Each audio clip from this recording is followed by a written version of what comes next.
Hello, everyone. I'd like to talk about Parashat Tazria. Parashat Tazria starts with a woman giving birth and what happens after that. Brit Milah, her son needs purity, impurity. But then it goes to another topic of Mesorah. Mesorah is usually translated as leprosy. And these are strange laws for us to understand. Let's look at an example of one of them. So example, view essential. Let's look at example. So we have here, Hashem spoke to Moshe and Aaron saying, when a person has on the skin of his body a swelling, a rash, a discoloration, and develops into a scaly affection in the skin of the body shall be reported to Aaron, the priest, or to one of his sons, the priest. The priest shall examine the affection in the skin of the body. If hair in the affected patches turn white, and the affection appears to be deeper than the skin of the body, it's leprous, which explains here the JPS translation. That's it's not the modern term of leprosy that we know, but again, it's some kind of disease. It's an affection, and the priest sees it, he shall pronounce the person impure.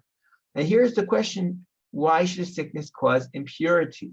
Why should someone who has this rash, and yes, sometimes it doesn't turn white and he's not impure, and sometimes it turns white and it's impure. But it sounds like it's a sickness. It's some kind of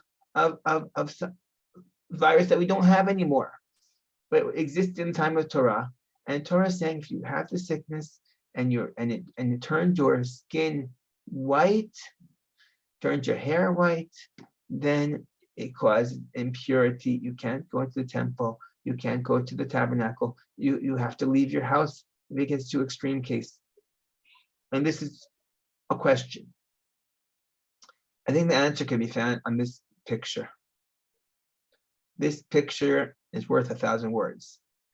We have the white snow, the white cold snow, white that ice and snow and sleet and hail represents coldness, represents everything is finishing. Life life doesn't live in the cold.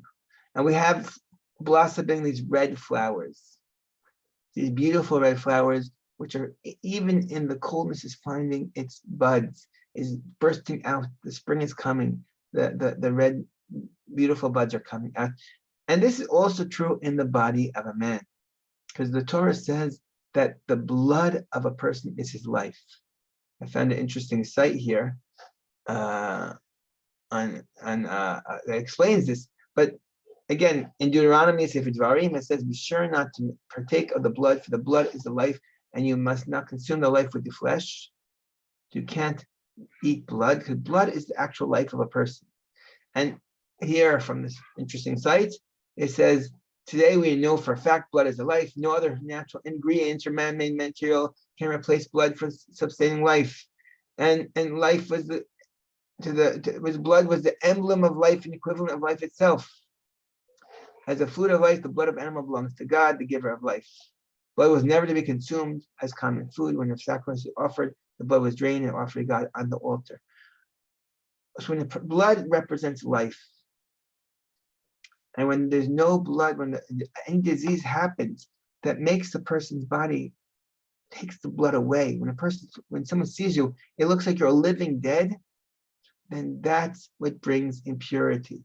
It's not the disease, it's the result of the disease. It's not the leprosy, it's what the leprosy causes you to look like a living dead, or your hand has become dead, or your body or your face has become dead, or something has taken the flesh has been taking out the blood, it goes through our body and brings life.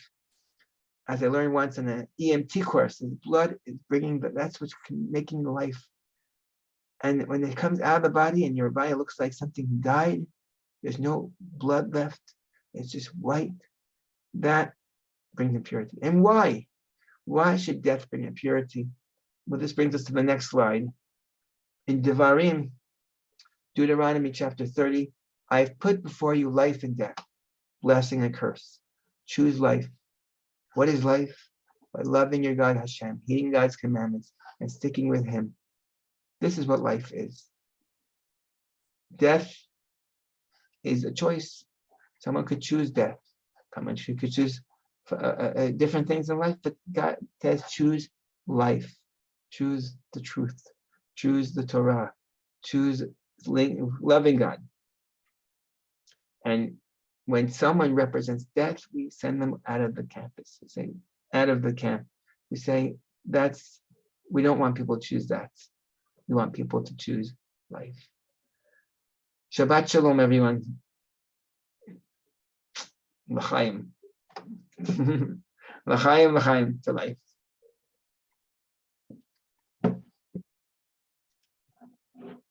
Bye.